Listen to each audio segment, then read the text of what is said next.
In today's news, President sets targets for one-third of workforce to go remote by 2028. President highlights children must be prepared for a rapidly changing world.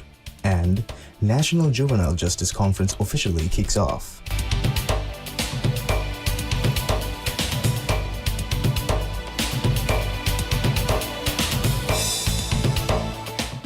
Bismillahirrahmanirrahim. Assalamu alaikum. Welcome to News. I'm Yusuf bin Muhammad. President Dr. Mohamed Moise stresses the need to make children aware of the rapid developments and major changes taking place in the world. In a message shared on the occasion of Children's Day, the President said that with the right support and guidance today, Maldivian children will have the ability and courage to move forward with the nation tomorrow. Describing children as a source of comfort and as the future of the country, the President said it is a shared national responsibility to raise a capable and resilient generation. He encouraged families and the broader society to instill values that promote respect for national sovereignty, dignity and integrity. President Dr. Moise also called for protecting children from harmful influences and ensuring access to modern education and skills training that would enable them to participate meaningfully in national development. Addressing children directly, the President encouraged them to strive for self-improvement every day by learning new things and working to make each day more successful than the last. He also reminded them to observe the 5 daily prayers, respect religion, embrace Maldivian customs, and foster love for the country. President Dr. Mohamed Moise inaugurates the Maldives 2.0 Digital Transformation Summit, unveiling a bold initiative to revolutionize the country's public service delivery and position the Maldives as a digitally advanced, transparent, and efficient state. The inauguration held at Barcelona Sandra on Friday night officially marked the launch of Maldives 2.0, a national digital transformation program set to be implemented over the next 3 years. The project is part of the government's wider vision to transition the Maldives into a developed nation through the adoption of smarter technologies and reformed governance practices. The Maldives Digital Transformation Council, a special council chaired by President Dr. Moise, will oversee the policy's implementation. According to Minister of Homeland Security and Technology Ali Hassan, the council will include digital experts from both within the Maldives and abroad. The policy, he added, was formulated with technical guidance from international leaders in digital transformation, as well as prominent Maldivian specialists. The minister noted that Maldives 2.0 is a high-priority national program involving the full participation of all 3 branches of the state, executive, legislative and judicial, along with collaboration from all public institutions. During the 2-part summit, agencies will collectively determine key priorities for the country's digital transformation agenda, which is expected to be implemented swiftly. The government acknowledged that despite nearly 200 service portals and improvements in digital infrastructure, citizens have not seen meaningful changes in service delivery. Repetitive data submissions and outdated paper-based procedures remain common. Furthermore, the government also noted that most systems have not been re-engineered for digital efficiency, leading to fragmented services and a lack of visible benefits for citizens, resulting in growing public frustration. Maldives 2.0 aims to correct these systematic inefficiencies and address broader governance concerns. The Maldives currently ranks relatively low on several global indices, including the Corruption Perceptions Index, Transparency Index, and Digital Governance Index. The initiative is intended to combat these weaknesses and rebuild public trust in state services. As part of the reforms, public services will be redesigned to allow users to access them with just a few clicks, replacing the need for both physical and digital queues. Government institutions will be interconnected through a unified network, enabling citizens to engage with state as a single, seamless entity rather than as fragmented departments. Delays in service delivery will be tackled with more efficient, results-oriented systems. The government aims to ensure that public services are not only quicker, but also more reliable and user-friendly. Additionally, current opaque and complex processes will be replaced with a transparent, open service delivery model. The focus will be on making institutional procedures more understandable and accountable to the public. Maldives 2.0 is a presidential initiative to modernize service delivery, eliminate corruption, and build smarter, faster, and more transparent state through collective institutional efforts and technology-driven governance, with measurable results expected within 3 years. President Dr. Mohamed Moise has set a target for 1/3 of the workforce to be employed remotely by 2028. He made the statement in his remarks at the inaugural session of the Maldives 2.0 Digital Transformation Summit on Friday night. Addressing the function, President highlighted the administration's commitment to achieving holistic, meaningful, and sustainable development, revealing the plans to digitalize the workforce to have 1/3 of employees working remotely by 2028. He further touched on the importance of combating corruption and defined the eradication of corruption as one of the primary objectives of digitalization. The President expressed gratitude to the government of Estonia, recognized for its successful digital transformation, for supporting the Maldives' efforts towards a similar future. He stressed that digitalization could combat corruption by improving transparency. He also highlighted efforts to create a unified, interoperable ID system that would allow citizens seamless access to public and private services, supported by a fortified national cybersecurity framework. Attributing Estonia's climb to the second place on the 2025 World Press Freedom Index to the success of its digital transformation, the President expressed hope that the Maldivian experience would allow similar accomplishments through responsible and speedy information dissemination. In conclusion, the President called for widespread support and cooperation in the government's fight against corruption, urging the public to embrace the ongoing efforts towards digital transformation. He assured the relevant legal framework is under construction and, fueled by lessons from the Estonian experience, Maldives 2.0 will be designed to best suit the Maldivian context. An initiative by the President, Maldives 2.0 charts a reformative digital transformation whereby all state institutions work in tandem towards providing prompt, safe, and transparent services to the public. This project, which would be implemented in the next 3 years, would see revolutionary changes, placing digital transformation at the core of governance and service delivery. The Vice President, Speaker of Parliament, Chief Justice, members of the Cabinet, senior state officials, and expert representatives from the Estonian government attended the inaugural session. The National Juvenile Justice Conference 2025 officially kicks off at Villa Nautica, inaugurated by First Lady Sajida Mohammed.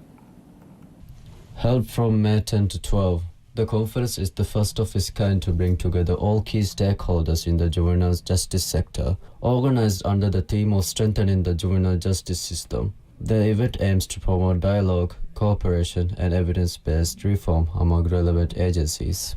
According to the Prosecutor General's Office, PGO, the primary objective of the conference is to identify practical solutions to challenges within the system, using evidence-based approaches. It also aims to reduce barriers to collaboration between institutions and support long-term improvements in the field. Speaking at the conference, First Lady Sajida called for urgent reform of the Maldives juvenile justice system, advocating for a shift from punitive responsive to early intervention and child protection. She emphasized the need to address the root causes of youth crime, noting that many young offenders are first victims of systematic failures. She urged parents, schools, and justice institutions to recognize early warning signs and intervene before children enter the justice system. The First Lady also raised concerns about the country's high incarceration rate despite relatively low levels of violent crime. She called for stronger family involvement, particularly from fathers, and improved coordination between institutions to prevent youth from falling through the cracks. She further noted that nearly $1 billion Maldivian rupiah is allocated from the state budget for child safety and related services, and stressed the need to ensure these funds are channeled through an effective and accountable system. The 3-day event will feature the presentation of 8 research papers submitted by government agencies as well as colleges and universities. In addition, 2 keynote speakers are scheduled to address participants over the course of the conference. We'll be back after a short break.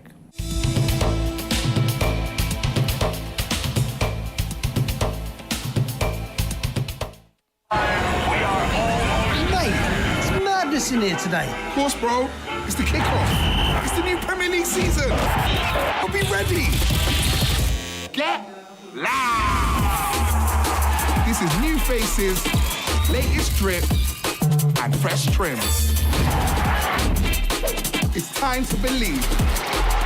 The greatest league in the world is back. Brought to you by MediaNet. Kafa, tiga pocket and no contact phone lani. Kafa, passport at the family giligiayo. Kafe, Kanitani, for shigiligiayo. කොක්කො හාස්නුවේ කාෆෙදනි හජ්ජන් උම්රා ප්ලෙන් නගෑග. කොංකමක කාෆ හාස්වාම්වි. ඉතුරු මාළුමාත් එලයිඩ් mobile ලෙප් අදි myelite.mv. එලයිඩ් ආයිලාය මර්හබා.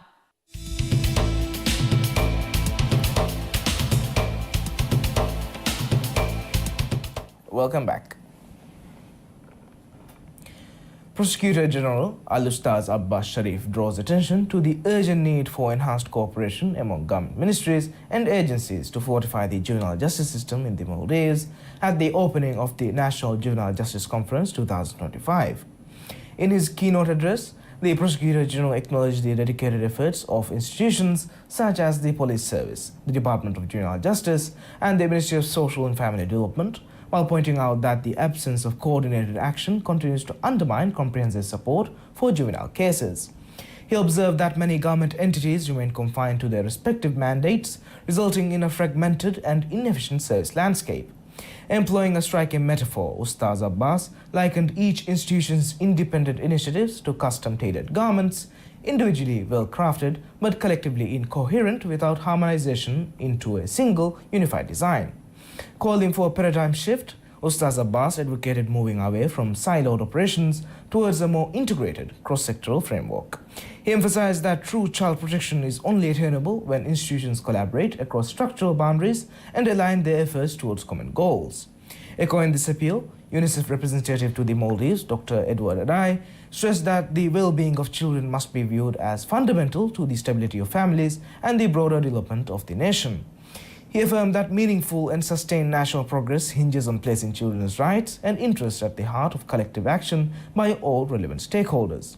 The National Juvenile Justice Conference 2025 aims to craft practical, evidence-driven responses to the structural and operational challenges confronting the juvenile justice sector. The event brings together 16 specialized agencies, including the Prosecutor General's Office, UNICEF, the Maldives Police Service, and a range of educational and social institutions. An additional 11 organizations are participating as observers. The overarching objective of the conference is to catalyze a more collaborative, science-informed transformation of the juvenile justice system, one that guarantees consistent, holistic support for every child, irrespective of the agency providing it. Minister of Social and Family Development, Dr. Aishat Shaham, reiterates the government's commitment to ensuring that every child in the Maldives grows up in a safe and loving family environment. In her Children's Day message, the minister highlighted the importance of strong relationships and quality time with children, noting that bonds are vital for their social, emotional, and mental development. She stressed that family settings are the most effective environment for nurturing values and life skills, adding that institutional care should not only be a last resort. As part of her message, the minister also detailed several key initiatives led by the current administration to reform the childcare system. These include efforts to reconnect children in state care with their families of origin, strengthen the fostering framework, and introduce a temporary fostering program. So far, these measures have enabled 72 children in state custody to be placed in family environments.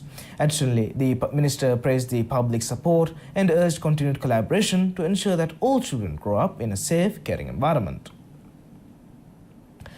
Minister of Education Dr. Ismail Shafiu states that the nation's collective resolve should be to provide a safe, secure and nurturing environment for every child in the Maldives. In his address on the occasion of Children's Day, Minister Dr. Shafiu urged all schools to embody these values, emphasizing the need for institutions where children feel protected, supported and joyful. He remarked that such an environment could only be realized through the concerted efforts of teachers, island councillors, parents and independent institutions. He further noted that through unity and cooperation, the country could ensure a happy and promising future for its children while fostering a resilient generation capable of leading a nation forward. President Dr. Mohamed Moise also commemorated the occasion. He highlighted the significance of nurturing an atmosphere marked by discipline and mutual respect in every aspect of a child's life, within the home, in public spaces, and throughout society. He stressed that it was the nation's paramount duty to raise children as strong and principled individuals and to uphold the sovereignty, dignity, and the core values of the Maldivian people. The Bank of Maldives BML unveils the country's first ever student debit card at an official ceremony held at Hotel Jen. Speaking at the launch, BML CEO and Managing Director Mohammed Sharif noted that the introduction of the student card was a significant step in promoting financial literacy among young people. He expressed the bank's pride in bringing forward yet another industry-first initiative aimed at equipping students with the necessary tools to manage their finances responsibly from an early age. He further emphasized the bank's commitment to nurturing a generation that is both confident and well-informed in matters of personal finance. The BML student debit card is specifically designed for children aged 7 and above, allowing them to gain practical money management skills and a sense of financial independence. Through this card, parents are able to send money, oversee spending, and manage card functions, creating a shared learning experience that encourages the development of sound financial habits from a young age. To cater to different age groups, the card is available in two distinct designs, one for children aged 7 to 12 and other for between 13 and 17 years old. Parents can apply for the card via the BML mobile banking app, which also offers features such as card freezing and unfreezing, PIN changes, and the ability to block the card. For enhanced security, one-time password OTP verification for online or high-value transactions will be sent to the parent's registered mobile number. Issued as a Visa debit card, the student card carries no fees and can be used for both domestic and international transactions. It also introduces a unique benefit in the form of a 0.5% annual rebate on total spending, which is automatically credited to the child's saving account at the end of the year, encouraging the practice of saving while spending. The government has disbursed 55.5 million rupiah to students pursuing higher education under the scholarship scheme till April this year. The Minister of Higher Education, Labour and Skills Development has revealed the latest statistics on students studying under the scholarships and free degree scheme. Statistics reveal that the government has disbursed 55.5 million rupiah under the scholarship scheme for 751 students until April this year. Of these, 34 students have completed their education and 717 are still pursuing education. In addition, as of April, the government has disbursed 51.7 million rupiah under the free degree scheme. The funds are allocated to support 8,327 students across the country. The ministry further revealed that they have received 1,338 student loan applications, including 930 new applications and 259 dropout applications from students already studying under the loan. This year, a high priority will be given to those applying for courses in highly technical fields, with half of the loan scheme reserved for these fields. Statistics reveal that 71 million rupiah has been disbursed as student loans as of February this year, with over 805 million rupiah disbursed by the end of last year. President Dr. Mohammed Mois has decided that the student loans will be Sharia compliant. With these decisions, student loans will not have interest or administrative fees. Thank you for watching MM News. I'm Yusuf bin Mohammed and have a great day.